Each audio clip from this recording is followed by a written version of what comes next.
Tout d'abord, je tiens à remercier la FEF pour son invitation et de me permettre de présenter ce travail. Donc un travail qui a trait à l'invasion cellulaire dans le cadre du carcinome hépatocellulaire et avec une prise en compte du micro-environnement. Donc je vais vous épargner les chiffres catastrophiques liés au CHC. Ce qu'il faut juste retenir, c'est que ce cancer est très important en termes de mortalité. Une mortalité dont une large partie peut être attribuée à la formation des métastases qui vont conduire à une perte des fonctions hépatiques, mais leur présence aussi est catastrophique parce qu'elle rend inéligibles les patients à la transplantation, qui est le seul moyen de soigner un CHC en phase avancée. Ces métastases sont aussi clairement associées, et c'est la raison pour laquelle on ne transplante plus quand elles sont présentes, à la récidive après résection. Donc il est crucial et évidemment très important de comprendre les mécanismes moléculaires qui sont impliqués dans la formation des métastases en général, mais aussi des métastases hépatiques en particulier. Si on regarde ce qui se passe au niveau macroscopique, au niveau du carcinome hépatocellulaire et de la formation des métastases, il existe plusieurs critères d'invasion, notamment la présence d'une capsule envahie. Lorsque ce CHC va être encapsulé, on peut observer soit des cellules tumorales qui vont envahir cette capsule, mais qui peuvent aussi la dépasser. La formation de nodules satellites, c'est-à-dire de métastases intrahépatiques à distance, mais aussi la formation d'emboles vasculaires, c'est-à-dire que les cellules tumorales vont être capables de pénétrer les vaisseaux à proximité de la tumeur. Pour toutes ces étapes qui sont schématisées ici, les cellules cancéreuses ont besoin d'acquérir des capacités de migration, mais aussi des capacités de dégradation de la matrice extracellulaire pour traverser des barrières anatomiques comme la capsule, le micro-environnement et aussi les parois des vaisseaux sanguins. Donc il est très clairement établi maintenant qu'on ne peut plus se contenter d'étudier les cellules cancéreuses de manière isolée, et qu'il faut prendre dans le développement du cancer et dans la formation des métastases l'ensemble du micro-environnement tumoral en compte. Un micro-environnement qui vous est représenté sur ce schéma et qui est composé du système immunitaire dont on a entendu parler ce matin, des cellules qui vont être associées aux tumeurs comme les CAF, de nombreuses cytokines, le système vasculaire et la matrice extracellulaire dont le collagène de type 1 fait partie. Notamment au niveau des cytokines, il est connu depuis longtemps maintenant que le TGF-bêta le TGF-bêta 1 est impliqué dans le développement des maladies chroniques du foie, notamment dans la fibrogénèse, mais aussi participe au développement et à la progression du CHC. Et il est sécrété par de nombreux acteurs du micro-environnement tumoral, comme les cellules étoilées ou les CAF. Ce TGF-bêta est connu pour induire de nombreuses modifications cellulaire et matricielle, notamment il induit l'EMT pour la transition épithélio-mésenchymateuse, en régulant des molécules d'adhésion comme la eucadérine, de connexion cellule-cellule, ou d'adhésion avec la matrice extracellulaire comme les intégrines. Il induit aussi la sécrétion du collagène de type 1 et régule l'expression de facteurs comme IF1-alpha ou la LOXL2 pour lysyl oxydase like 2. Et tous ces éléments sont impliqués dans l'invasion. Ce qu'on sait aussi, c'est que le TGF-bêta va induire la formation de structures d'invasion qui sont appelées les invadosomes. Ceci dans plusieurs types cellulaires. Et ces invadosomes sont en fait des structures d'actine qui vont être associées à l'adhésion cellulaire, mais aussi à la dégradation de la matrice. Sur ce schéma, vous avez représenté différentes organisations qu'on peut observer dans différents types cellulaires.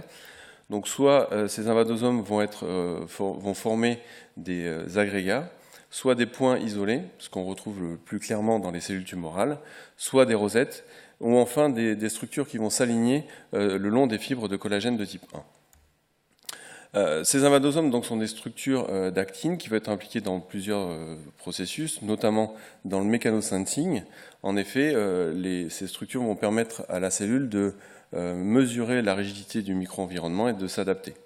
Mais la fonction la plus connue, comme je vous le disais, c'est que au sein même de ces structures, les invadosomes vont pouvoir recruter des enzymes, notamment les métalloprotéases, comme la MT1-MMP, et donc induire la dégradation de la matrice extracellulaire. Ce qu'on peut noter aussi au niveau de ces structures, c'est que lorsqu'on va mettre des cellules de type ici fibroblastique sur une matrice fluorescente représentée ici en vert, ces cellules sont incapables de dégrader de manière constitutive la matrice. Par contre, si on exprime des différents éléments, ici une forme activée de la GTPase CDC42, on va avoir une réorganisation du cytosquelette d'actine qui va induire des structures punctiformes qui vont être associées à la dégradation de la matrice extracellulaire. Si on remplace cette GTPase par l'oncogène SARC, on va induire la formation de structures d'actine, cette fois sous forme de rosette, elle-même associée à la dégradation de la matrice extracellulaire. Si on complexifie un petit peu l'environnement matriciel, c'est-à-dire en rajoutant du collagène de type 1 fibrillaire, on se rend compte que si on place ces cellules fibroblastiques sur ce collagène, on va induire simplement avec ce collagène de type 1 la présence de structures d'invasion associées à la dégradation. Et de manière intéressante, ces deux structures punctiformes ou en rosette, si elles sont placées sur ce réseau de collagène, elles vont être réorganisées. Ce qui fait en fait du collagène de type 1 un inducteur important d'invadosome, et ce qui démontre aussi l'importante plasticité de ces structures et l'adaptabilité des cellules pour former ces structures d'invasion. Ce que nous avons pu montrer au laboratoire, c'est que lors de l'interaction avec le collagène de type 1, c'est le récepteur DDR1 pour récepteur à domaine discoïdine 1 qui va permettre la formation de ces structures d'invasion le long des fibres de collagène en recrutant la GEF-TUBA qui elle-même va permettre l'activation de la GTPase CDC42 qui va à son tour permettre la polymérisation du cytosquelette d'actine. Donc sur ces images de microscopie confocale, vous pouvez voir qu'il y a une colocalisation entre ce récepteur DDR1 et la forme activée de la GTPase CDC42. À quoi correspond ce type de récepteur? Les récepteurs DDR correspondent à une famille de deux membres, DDR1 et DDR2. Ce sont des récepteurs à activité tyrosine kinase qui sont activés par la liaison à différents collagènes, dont le collagène de type 1. Et ils sont surexprimés dans différents types de cancers, comme le cancer du poumon ou le cancer du sein.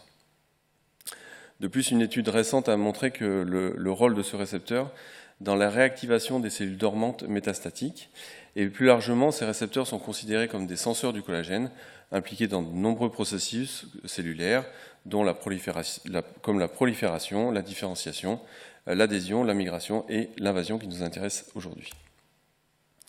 Il y a peu d'études qui traitent de la relation entre ce récepteur et le carcinome hépatocellulaire. Quelques études montrent cependant qu'une surexpression de ce récepteur dans plusieurs lignées va augmenter l'invasion cellulaire, qu'il est surexprimé dans le CHC à un pourcentage de 60%, et que cette surexpression est associée en fait à l'inverse, la sous-expression d'un MIR, le MIR 199A5P, qui est une cible directe, qui va cibler directement ce récepteur. En effet, lorsqu'on a une diminution de l'expression de ce MIR, on va augmenter l'expression du récepteur DDR1. Enfin, des travaux ont montré qu'il y a un niveau d'expression important de ce récepteur au niveau ARN ou protéique dans les patients qui récidivent lors d'un CHC. Donc les questions que nous nous sommes posées, c'était de savoir en fait quel pouvait être le rôle de ce micro-environnement sur la formation des invadosomes dans des lignées de CHC. Notamment tout d'abord en déterminant le rôle et l'implication du collagène dans la formation de ces structures. Ensuite, quel pouvait être l'impact du TGF-bêta dans l'expression des différents éléments qui sont connus pour la formation de ces structures. Et enfin, quel pouvait être l'impact de la réticulation du collagène dans ce processus. Donc tout d'abord, l'implication du collagène dans la formation de ces invadosomes au niveau de cellules cancéreuses hépatiques. Ce qu'on a fait tout simplement, c'est prendre plusieurs lignées de CHC, ici des HUH7, qu'on a déposées sur une matrice donc, de collagène fibrillaire. Vous pouvez voir ici sur ces images de microscopie confocale en rouge. Et le long de ces fibres de collagène, on a le marqueur TKS5, qui est un marqueur spécifique des invadosomes, qui va se concentrer et se localiser le long des fibres de collagène. En effet, à un état basal, les cellules de carcinome hépatocellulaire ne présentent pas ce type de structure, et le simple fait de rajouter cet élément matriciel dans leur environnement induit la formation de ces invadosomes. Associé à la présence de ces structures, évidemment, on a une dégradation, c'est-à-dire que de manière basale, ces cellules, lorsqu'elles sont placées sur une matrice fluorescente, on n'a aucune activité enzymatique et de dégradation de la matrice. Par contre, lorsqu'on rajoute le collagène, comme vous pouvez voir ici, on a associé à la formation de ces structures la dégradation qui correspond en fait à la perte de la fluorescence au niveau de ce test de zymographie in situ. Qu'en est-il de l'impact du collagène sur ce processus, du TGF-bêta sur ce processus? Lorsqu'on va traiter les cellules de CHC avec du TGF-bêta, lorsqu'on est dans une condition gélatine, on n'a aucun effet, c'est-à-dire que ça ne va pas permettre ou induire, le TGF-bêta seul ne va pas induire la formation de cette structure, alors que lorsqu'on est dans un contexte collagène, on va potentialiser, augmenter la capacité des cellules à former ces invadosomes linéaires qui vous sont représentés ici par le marquage TKS5. Vu qu'on potentialise leur formation, on va potentialiser aussi leur activité. En effet, lorsqu'on est dans un contexte collagène, le traitement au TGF-bêta va augmenter de manière très importante la capacité de dégradation de ces structures. Donc globalement, le TGF-bêta va avoir un effet pro-invasif en conditions collagène de type 1. Maintenant, on s'est demandé quel pouvait être le rôle et comment le TGF-bêta pouvait agir sur cette potentialisation. Donc on a regardé comment se comportaient des différents éléments associés aux invadosomes suite à un traitement TGF-bêta. Ici, au niveau ARN, vous pouvez voir que suite à un traitement au TGF-bêta, on a une augmentation du récepteur DDR1, des métalloprotéases, ici MTMMP, mais également on confirme la surexpression du collagène et de la LOX-L2. Ceci est validé au niveau protéique, où en traitant en une seule fois les cellules, on a une augmentation importante du récepteur, de la LOX-L2 qui se retrouve aussi augmentée dans le surnageant des cellules, et une augmentation notamment du collagène de type 1. Donc là, on a voulu voir en fait quel pouvait être l'impact de la déplétion de ce récepteur DDR1 dans un contexte TGF-bêta ou non. Pour ça, on a utilisé une approche d'ARN interférent. On diminue l'expression de ce récepteur DDR1, comme vous pouvez voir sur ces images de Western blot ou sur cette quantification sur ce graphe. Et en effet, lorsqu'on diminue l'expression du récepteur DDR1, dans la condition collagène plus TGF-bêta, on inhibe l'effet potentialisateur du TGF-bêta. Et lorsque les cellules conservent la capacité à former ces structures, les structures sont moins nombreuses et de plus petite taille. Ce qu'on connaît sur la signalisation du TGF-bêta, qui est un monde en soi et qui implique plusieurs voies et la connexion de plusieurs voies, mais classiquement, le TGF-bêta interagit avec son récepteur qui va recruter SMAD2 ou SMAD3 et former un complexe avec SMAD4 permettant une translocation nucléaire et l'expression de différents gènes. Il a été établi dans la littérature que la surexpression de la LOX-L2 passait par cette voie classique SMAD4 et nous avons voulu vérifier s'il en était de même pour DDR1. Pour ça, on a utilisé le même type d'approche avec une approche par ARN interférent.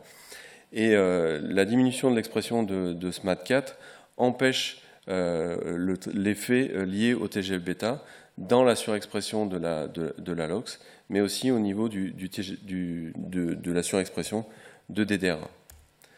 Ce qu'on a pu montrer aussi, c'est que le traitement au TGF-bêta allait inhiber l'expression du MIR 199A5P, c'est-à-dire qu'en présence de TGF-bêta, on allait diminuer l'expression de ce MIR qui lui-même est connu pour diminuer l'expression de DDR1, ce qui fait qu'on a deux voies parallèles qui vont permettre l'augmentation de ce récepteur. Enfin, nous avons voulu comprendre quel pouvait être le rôle en fait de tous ces éléments, c'est-à-dire l'intérêt pour la cellule tumorale ou du micro-environnement de modeler l'expression du collagène et son organisation en étudiant l'impact de la réticulation de ce collagène dans la formation des invadosomes.